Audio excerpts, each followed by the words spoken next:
Assalamualaikum warahmatullahi wabarakatuh. Waalaikumsalam. Apa kabar kawan-kawan ngobor semuanya dimanapun berada. Semoga sehat selalu, masih dalam lindungan Allah Subhanahu wa Ta'ala. Amin.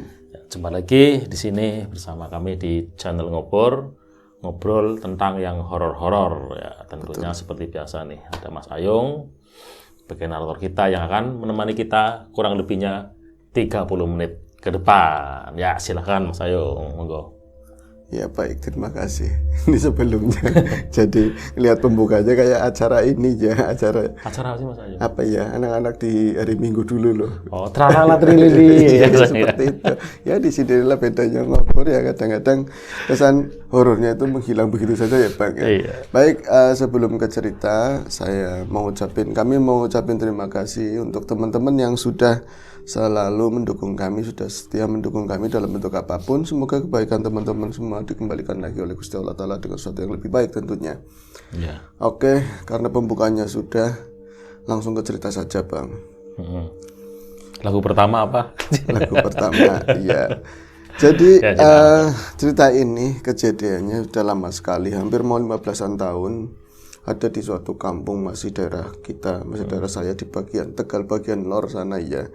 Jadi waktu itu masih ramai sekali. Ini yang menceritakan adiknya adiknya gimana ya? Berarti dia itu kakak beradik Bang. Kakak adik, terus kakaknya itu akhirnya meninggal. Dan ada kejadian horor setelah meninggalnya kakaknya tersebut. Sebut saja adiknya namanya Herman, sedangkan kakaknya namanya siapa yang enak ya? Nama samaran semua Mas. Ya wis, sebut saja namanya Alek kakaknya.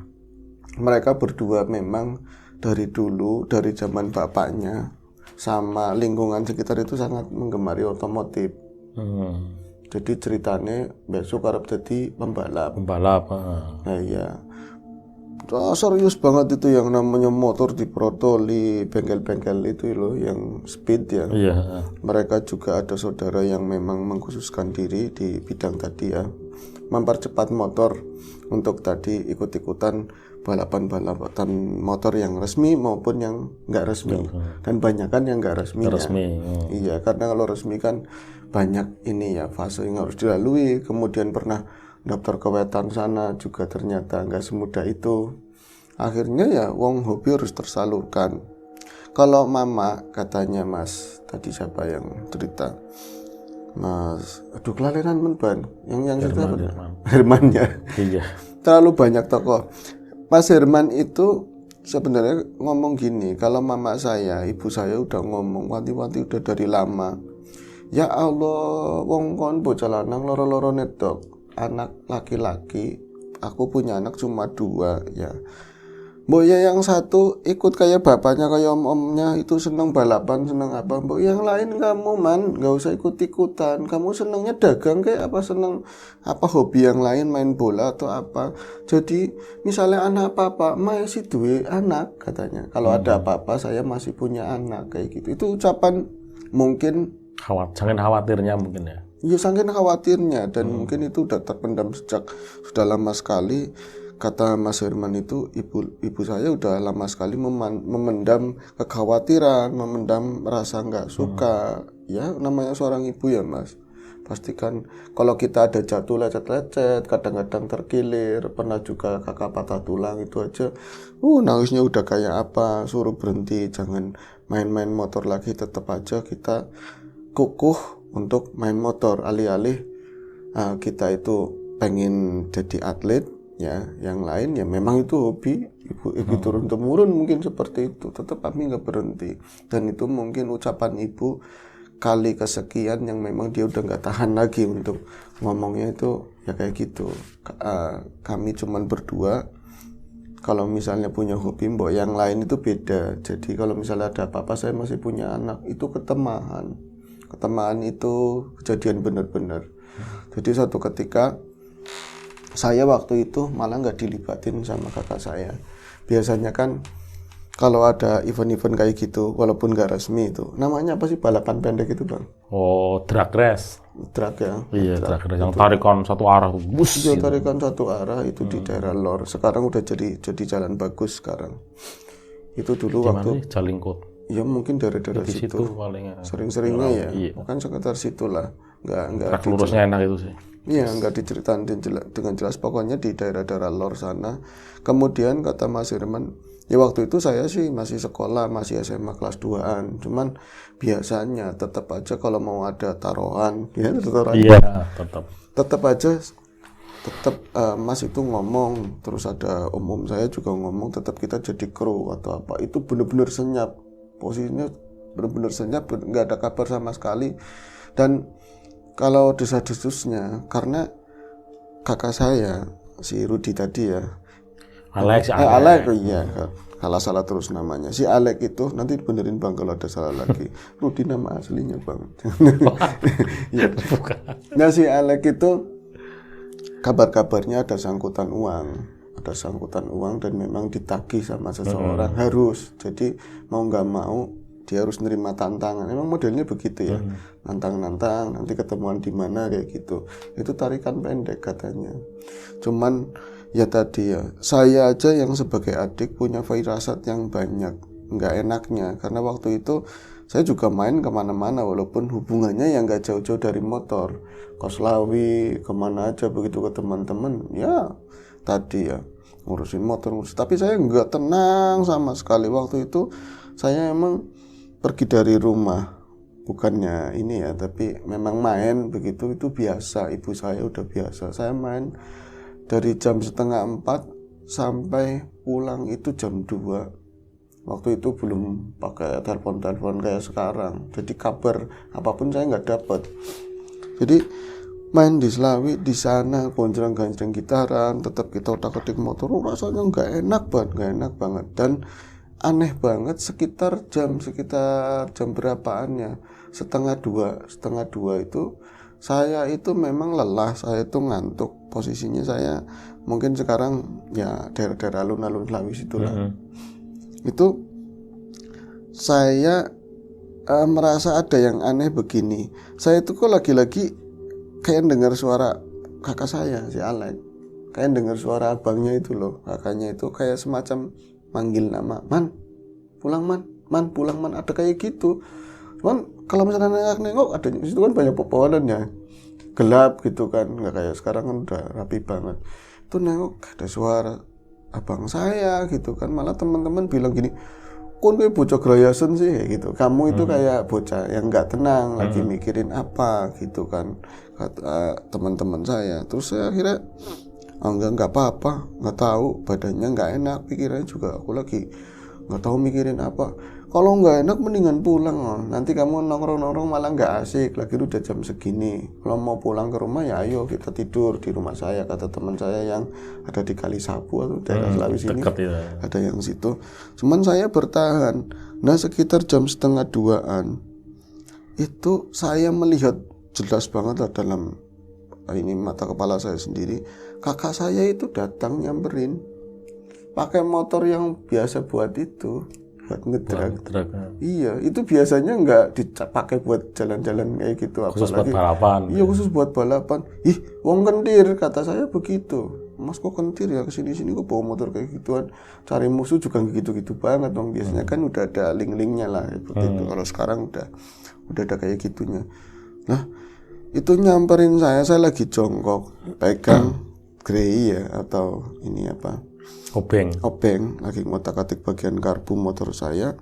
Saya itu melihatnya pun karena saya dari pinggir jalan, itu dari sela-sela ini mas, batangan-batangan motor kan merampang biasanya, motor kayak gitu kan nggak ada tebengannya bang. Iya, itu protolan, tuh lihat, ih kayak motornya mas saya nengok ke arah atas begitu, ke atas jok begitu. Iya ada Mas Alek ngapain? Saya cuman bilang gini, nggak ngomong apa-apa, cuman saya udah ngerasa bersalah. Apakah dia itu marah saya ngelakuin sesuatu atau saya dipanggil suruh pulang besok sekolah gitu kan. Saya ngeliat ke atas, dia itu cuman mandengin saya, nggak ngomong nggak apa katanya. Lah ngomongnya kan irang mas, orangnya kan hitam, perasaan pucat, perasaan mukanya itu pucat. Saya cuman ngasih kode di pandangan saya, ada apa kayak gitu kan, cuman nggak ngomong. Dia cuman ngeliatin saya, terus saya gini tambah bingung kan, saya berdiri, saya ngeliat ke belakang ke teman-teman kan, apa teman-teman saya salah atau gimana, apa saya nongkrong kurang pas atau gimana kan.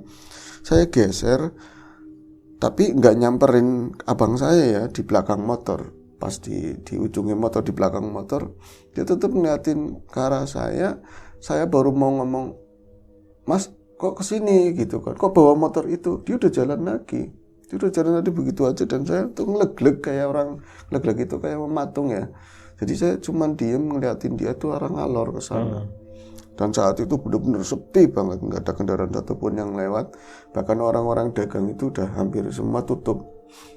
Saya itu ada gerakan lagi, ada ucapan lagi ketika ditegur sama teman-teman saya. "Man, lagi apa sih?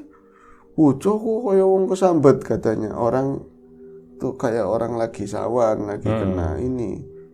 Saya itu dengar, cuman saya tetap nggak bergerak. Akhirnya dipegang pundak saya sama temen.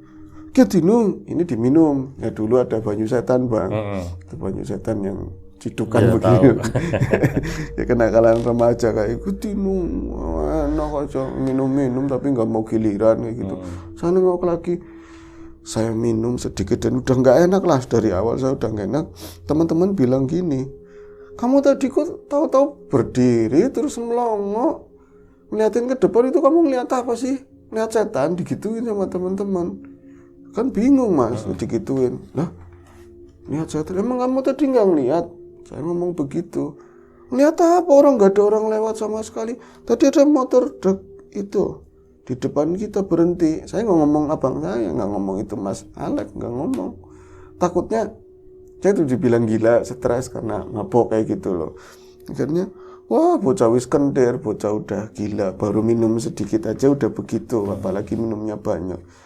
Saya itu ngelihat bener-bener emas saya itu ningkring di motor pucat, tapi dia itu nggak ngomong apapun. Ternyata saya akhirnya karena udah gak enak banget, saya itu minta izin sama teman-teman buat pulang. Dan ketika masuk perjalanan itu udah was-was, perasaan saya udah nggak enak, apalagi dulu kan jalan nggak bagus sana ya, ke ngalor daerah-daerah kami itu kan nggak bagus, dan motor itu cenderung ceper, Bang. Jadi banyak harus ngeles-ngeles yang bisa dilalui enak. Pas hampir masuk kampung, saya tambah mending, tambah nggak jelas. Saya mikirin, kenapa tadi kakak kena kesana ya, salah saya apa, mau ngomong apa, mau ngabarin apa. Takut-takut bapak kenapa-napa, soalnya bapak lagi meriang. Dia itu sudah meriang dua bulanan, ada liver, komplikasi kayak gitu. Saya mikirinnya bapak, jangan-jangan ada apa-apa lah. Pas masuk gang kampung saya, bener kan, di sana itu mulai ada orang itu jalan, mungkin dari tempat kami lah, dari tempat saya itu, mungkin nggak jauh sih dari ujung gang itu. Tapi bapak tersebut saya sapa, sebut saja namanya Pak Imam ya. "Pak Imam, saking pundi?" gitu kan. Dia itu cuma nuding arah belakang, kayak seakan-akan menyimpan sesuatu. Ini nggak beres, ini udah nggak beres. Saya hubung-hubungan karena kakak saya tadi nyamperin, dia mau ngabarin sesuatu tentang bapak, tapi takutnya saya nggak kuat atau gimana. Saya pacu kendaraan saya itu berisik banget. Pas sudah ketemu lagi sama seseorang, reaksinya sama. "Kamu baru pulang?" ada yang ngomong, "Kan udah balik, kamu baru pulang." Tapi dia nggak ngabarin apa-apa. Tapi setelah hampir banget dekat rumah itu, ternyata di rumah saya itu di depan udah rame banget orang lah seperti itu. Dan saya udah bawa motor lemes banget. Iya, akhirnya kenapa gitu loh. Saya memang bukan anak baik, tapi saat akhir kayak gini, bapak malah nggak ada, saya nggak nungguin kayak gitu kan. Nah, ketika saya itu udah masuk halaman rumah, orang-orang ya, kalau biasanya kalau siang-siang kan ada anak-anak, ibu-ibu itu banyak kan bapak-bapak sama nenek-nenek yang ada di situ.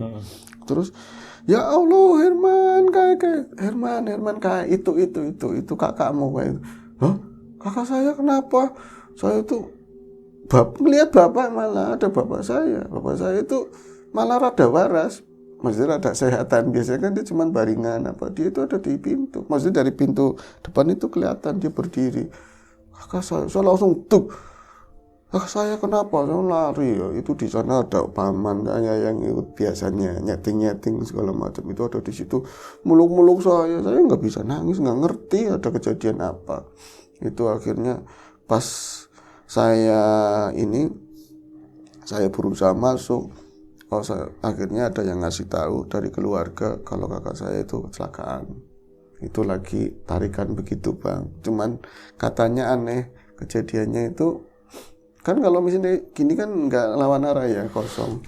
Lagian kan kalau tarikan itu kan lebih cenderung apa sih? Kalau di jalan itu Mas Ayung itu lebih aman sebenarnya sih, karena lurus.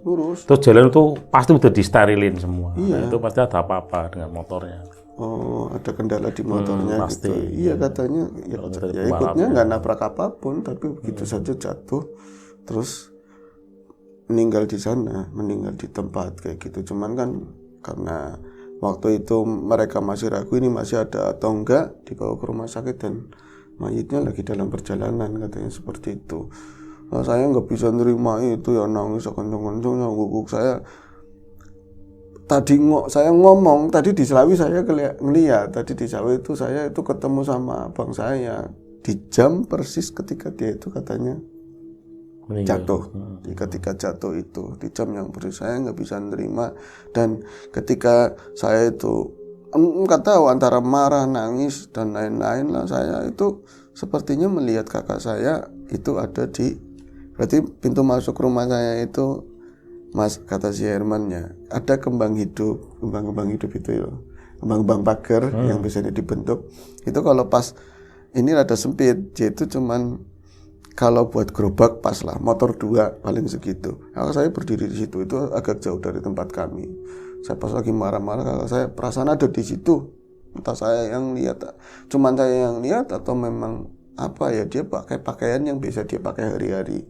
Kayak baju yang dipotong segini loh, ketiaknya itu kelihatan.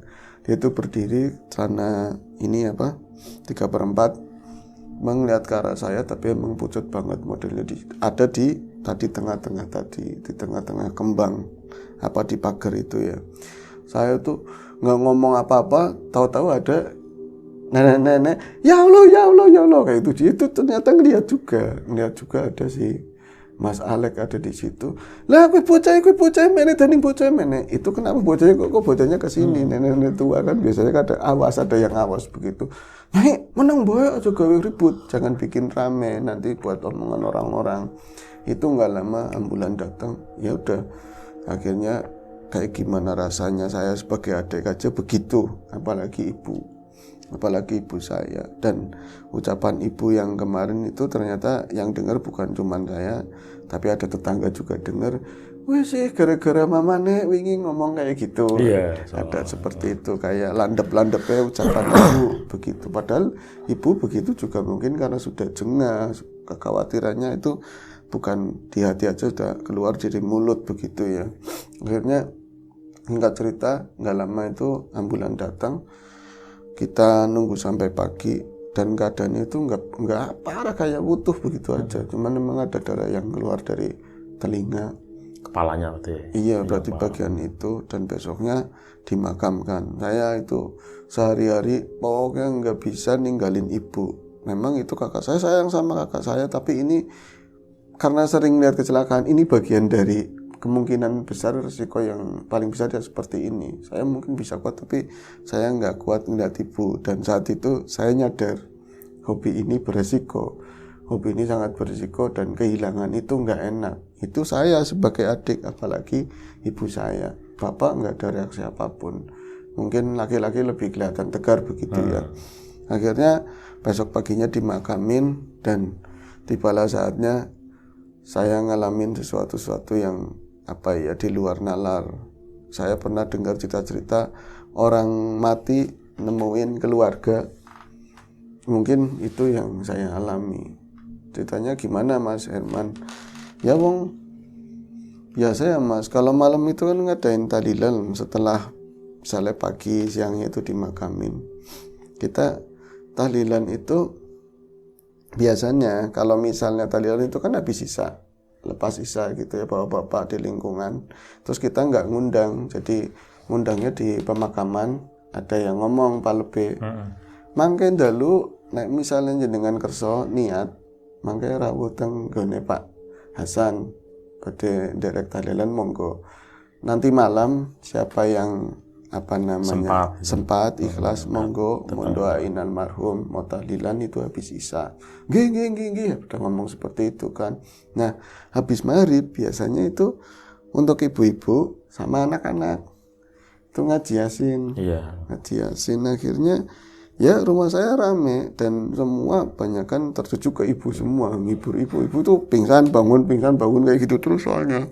Dan dia itu kayak seolah-olah mas saya masih hidup, dan konon katanya yang paling disayang ya mas saya, karena dulu itu katanya sempat nggak punya anak itu lama sekali, nyampe perobatan alternatif macam-macam nyampe ketemu anak saya. Nah setelah anak saya Mas Alek keluar, besok tahunnya saya keluar. Jadi ketika udah punya anak tuh cepat, tapi cuma 2 sih. Nah ketika habis maghrib menuju isya itu suasana orang kepaten. Kalau saya sendiri wong yang meninggal kakak, mana ada serem-serem, yang ada saya sedih. Tapi buat lingkungan mungkin berbeda ya, apalagi nabrak itu ya meninggal wajar, cuman kan mungkin ya kadang banyak cerita-cerita yang miring yang seperti itu. Itu hari pertama kan banyak keluarga yang di Pedangan, di Pawon itu ya, belakang itu ya, ikut bantuin masak, nyiapin nanti buat acara nanti malam, terus beres-beresin yang siang itu banyak orang, bersih-bersih itu. Mereka itu masih maghrib, pas atau habis maghrib, mereka itu ada yang katanya diliatin sosok kakak saya di belakang. Jadi pertama awalnya baunya bau ini kayak bau wangi melati. Melati itu yang botolnya kecil itu, minyak melati yang yang ini yang misik itu ya. Iya, yang buat kadang di kafan itu buat ngafanin minyak itu kan nyengat sekali ya. Dan baunya melati katanya di Pawon kami nyebutnya Pawon. Kalau kidul Pawon itu tunggu loh. Kalau di sini kan Pawon dapur. Di dapur itu ada pintu samping rumah saya itu kebun. Nah pas lagi habis maghrib persis itu ada namanya Biyati. Itu masih tetangga saya Biyati, umurnya sekitar 40-an tahun lah. Dia itu ya lagi masak kecil nanti kan buat nyiapin jajannya bocah-bocah yang ngaji segala macam. Terus ya nyiapin gelas-gelas diisiin gula nanti tinggal dituangin teh begitu ya. Dia tuh padahal teh yang udah dikasih air panas pun kan baunya memang teh melati kan. Tapi ini ada yang lebih menyengat dari itu, mau diperhati berbengan katanya begitu. Tapi arahnya nyampe, kata Mas Herman, dia itu sampai dekat itu ini nyium-nyiumin yang deket-deket tadi ya, di teko-teko melati itu. Tetap aja bukan dari sini, arahnya dari luar. Itu nengokin sampai keluar, dan Biyati saat itu pun ada rada curiga. Uga-uga kalau orang sini kan jangan-jangan si Alek balik. Alek itu balik. Tapi kalau daripada saya ketakutan baunya kayak gini, mendingan tak longo keluar.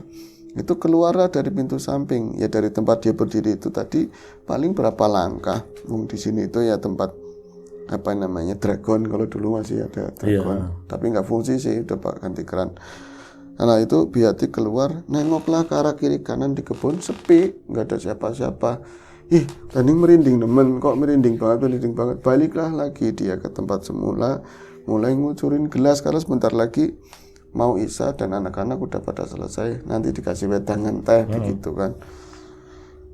Itu dia itu mau balik badan, jadi udah mau, kan nanti ada yang dari dalam ya keluarga saya lagi mau ngambil tehnya, mau dikasihin begini, Mas nggak sengaja muter badan itu ngeliat di pintu ada Mas Alek katanya, ada Mas Alek di situ. Cuman dia pakai baju yang seperti yang kemarin saya lihat, pakai tank top, pakai celana pendek, itu mukanya pucat banget itu, walaupun papasan muka ngeliat, tapi dia kayak nggak ngeliat apa-apa gitu, cuman berdiri di situ. Itu nyampe ngasihin air itu kan ada berapa gelas, ada mungkin 12 atau berapa gelas itu ya ke saudara saya yang lain itu sambil ngerotak begini, kecekel gagian, ini pegang, cepetan. Kenapa sih Bi, kenapa, ora wis. Itu dia nggak mau cerita itu pas bocah-bocah itu pada bubar yang ngaji sama ibu tangga ngaji itu ngomongnya sama keluarga. Ya sebenarnya sih nggak ke emak saya, tapi ya di belakang di dapur pas beres-beres itu sama keluarga yang lain, dan saya dengar itu katanya ngelihat Mas Alek pulang, tapi adanya di pintu begitu kan. Nah saya kepikirannya, iya ya kata orang tua kalau orang meninggal masih di sini, belum jauh, ya wis lah, penting doain. Saya juga track recordnya nggak bagus selama kehidupan saya bader, saya nggak nurut. Saya kadang minum, apalagi kakak saya, kan begitu. Saya akhirnya, saya yang ditunggu bukan apa-apa lagi, bukan yang lain, cepetan.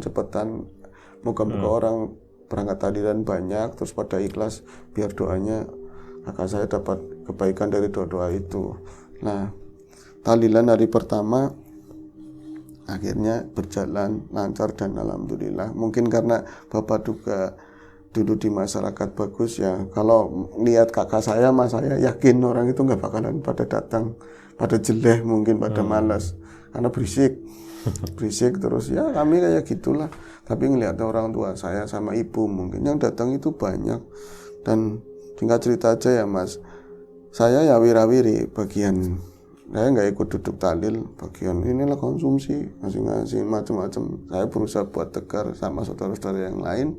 Pas udah selesai bisa meritili kok. Meritili maksudnya apa mas? Orang-orang itu biasanya pada nungguin, nggak ada yang mau loh.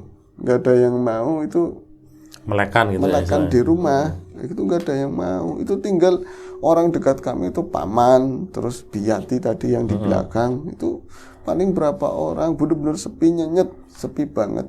Namanya orang kepaten Sintru itu begitu, Sintru bener-bener sepi banget. Ya Allah, tega-tega banget ya, nggak ada yang mau tongkrongan.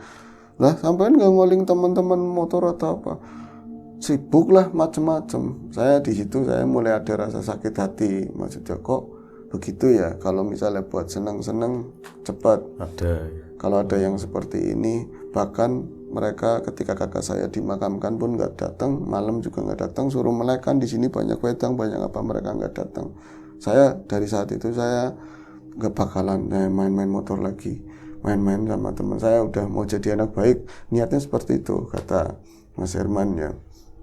Nah sekitar jam belum malam, sekitar jam 10:30 saya duduk di depan, di balik ngomongnya ruang tamu itu tadi itu kemarin lagi mau dimakamin itu buat ada balai-balai yang buat naruh jenazahnya kakak di situ. Iya. Nah ini kan karena memang udah orangnya udah dimakamin, itu kan digelarin permadani ya, ada kambal di situ. Saya karena yang enak di situ, saya duduknya di situ, sambil duduk di situ ngopi gitu kan. Terus ada paman wirawiri satu doang, cuma satu paman saya, kalau bapak saya meriang gitu.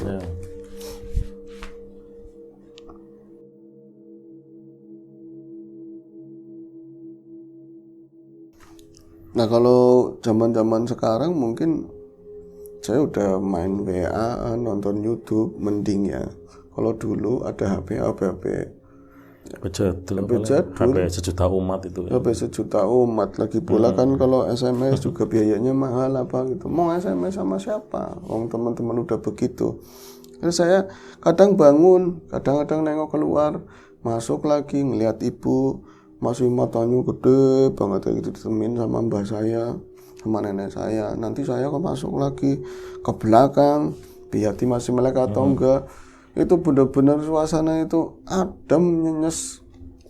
Orang-orang inilah lagi saya bilang hawanya nggak beres. Apa orang-orang yang kepaten yang punya orang meninggal itu suasananya begini, saya baru ngerasain gitu kan. Duduklah lagi saya di tempat semula. Saya nyalain rokok, kata Mas Herman, pandangan saya ke pintu, itu kan jaraknya nggak jauh. Jadi kalau di depan itu nyerong mungkin ke sana ya. karena dia tuh nggak pas lempeng pintu, agak miring.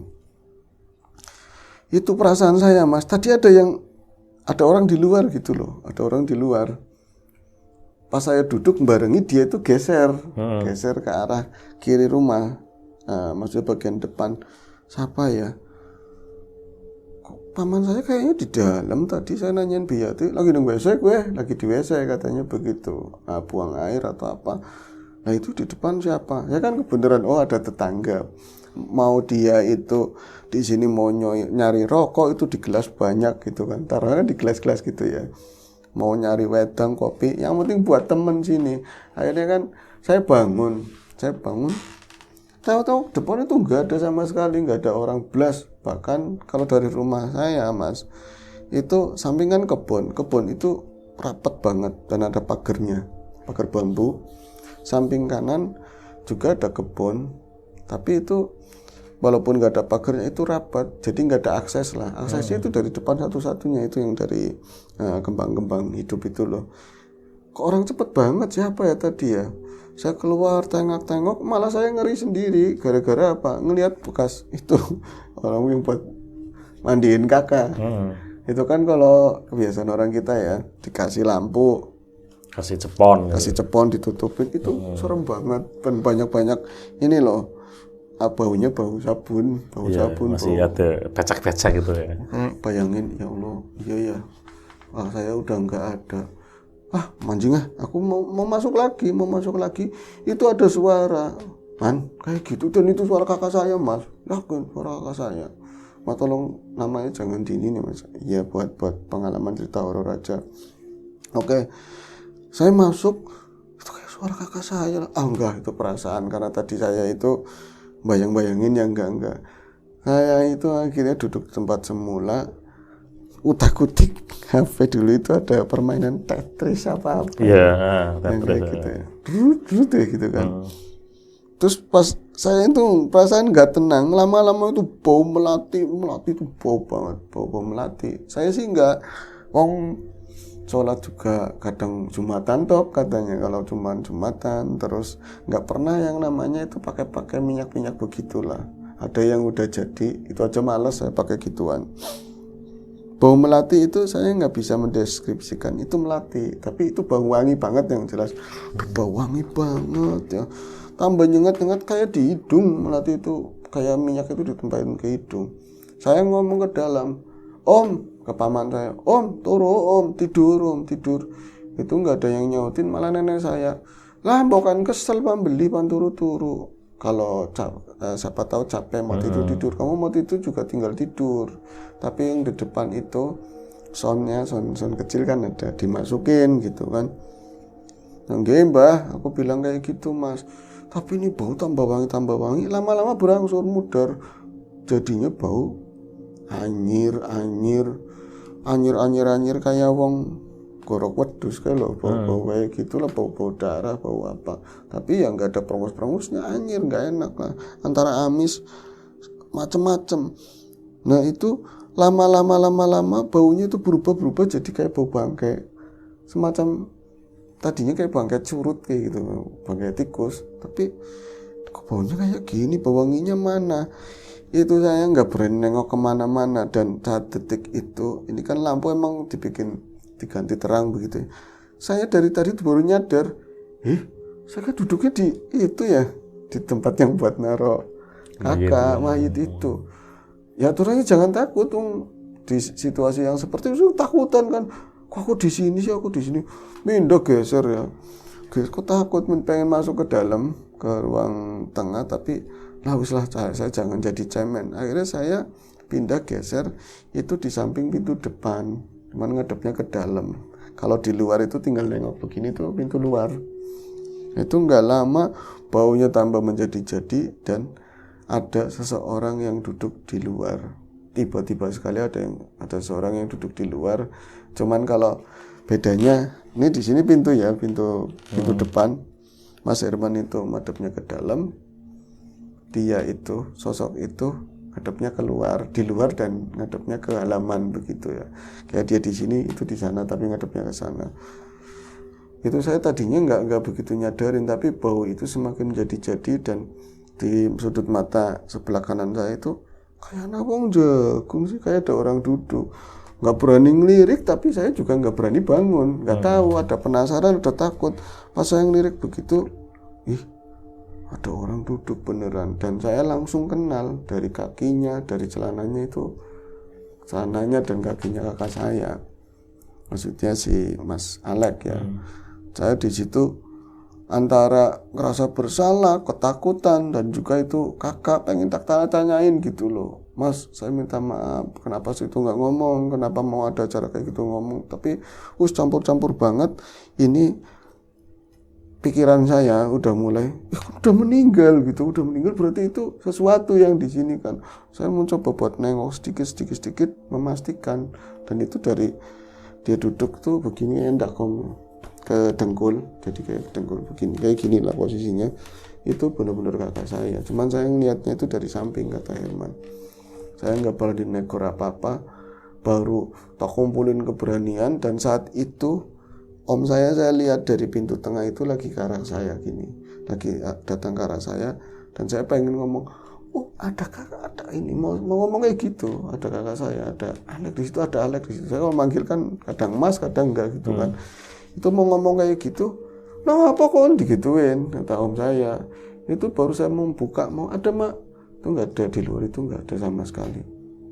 Itu nggak ada sama sekali, dan kejadian kayak gitu berturut-turut sampai 3 hari. Saya pikir cuman saya yang diliatin karena saya adiknya, dan saya nggak sempat ada kata-kata terakhir atau apa dari mbak saya. Itu setiap malam di hampir jam-jam yang sama, kadang-kadang di belakang itu saya ngeliat kakak saya. Memang itu nggak marah-marah, terus nggak nampakin yang macam-macam, tapi ketika 3 hari wujudnya sudah berubah katanya, dan itu sangat serem banget mas. Maksudnya iya, dia waktu itu habis tahlilan persis, orang-orang bubar, saya itu mau beresin yang tikar itu yang di luar. Biasa kalau 3 hari kan ada berkatnya, orang itu yang datang agak banyakan. Hari kedua itu kan nggak pada datang, biasanya kan jarang yang datang. Jadi di luar itu ada tikar, saya beres-beresin, orang itu udah bersih, nggak ada orang. Ada sih di dalam, cuman kan keluarga. Saya mau masuk, kayak di depan rumah ada yang berdiri, itu siapa? Di tengah-tengah itu pagar lagi, di tengah pintu masuk yang dari kembang itu kan. Saya nengok ke arah belakang, itu kaki langsung kayak kekunci semua. Saya pegangan tikar saya peluk kencang banget kayak gitu. Nah itu pas mendapatkan sesuatu yang saya lihat itu di tengah-tengah tadi ya, pintu masuk rumah halaman itu ada sosok yang sangat paling saya takuti. Masalah hantu itu paling saya takuti. Itu ada pocong. Ada sosok pocong di situ. Pocong anyar katanya, pocong baru. Dan saya walaupun dari 5 atau 6 meter lah sampai ke sana depan, paham itu mukanya siapa. Mukanya kakaknya. Itu mukanya kakaknya. Itu komplit dengan sumpel segala macam gitu. Dan saya itu ora bisa, dia itu kakak mau siapa, yang jelas saya ketakutan dan mau ngomong ABC itu nggak bisa. Cuman pegangan tikar saya peluk begini itu mungkin lama sekali, dan dia itu begitu saja itu mungkin beberapa, ada sekitar semenit, itu udah lama banget loh ngeliat kayak gitu, karena juga nggak bergerak. Cuman kalau jenengan mungkin dibayang-bayangin sosok itu di tengah-tengah kembang, rada gelap, cuman ada lampu jalan itu kecil, kayak apa kontrasnya. Itu saya ketakutan, tahu-tahu dia itu gak tahu kemana, hilang begitu aja. Dan saya dapat dengar suara ketika saya berusaha bisa bergerak, ada yang jerit, itu Piati yang di belakang katanya ngelihat juga. Itu aja wis mas ceritanya katanya. Tapi untuk sampai 7 hari nggak ada yang lihat lagi, kecuali ibu sendiri yang lihat di malam ke-7. Cuman dia katanya nemuin di mimpi, bukan di nyata seperti itu. Itu aja sih ceritanya. Iya sih. Ya maksudnya artinya saya bukan masalah horornya mas, tapi tadilah jadi titik balik. Walaupun saya belum jadi apa-apa di motor, akhirnya saya berusaha mandek buat demi ibu, katanya begitu. Tapi ya kadang kayak gitu sih yang bikin gambarannya, yang cerita di tengah-tengah itu mas. Kadang teman itu ya, masalah pertemanan itu kan, di saat kita suka, kita seneng hura-hura, itu kan bareng, itu kan setelah ada kejadian kayak tadi ya kan, miris sekali ya Mas ya. Betul, betul. Buru-buru datang doain ke apa, berkunjung menghibur yang istilahnya apa, keluarga yang ditinggalkan kan, seperti itu tuh enggak, sangat miris sekali lah itu. Dan itu lebih horor sebenarnya. Iya benar. Secara perasaan ya kan, gimana itu si Herman. Ya itulah yang terjadi di masyarakat kita seperti itu ya Mas ya. Iya. Tuh udah terasa Mas, sudah Oke, kita 30 close menit dulu. lebih. Ya kita close saja. Itu saja apa obrolan kita kali ini. Sampai jumpa di ngobrol selanjutnya. Mungkin masih sama saya atau sama Mas Siram Biru. Itu saja dan kami akhiri. Assalamualaikum warahmatullahi wabarakatuh.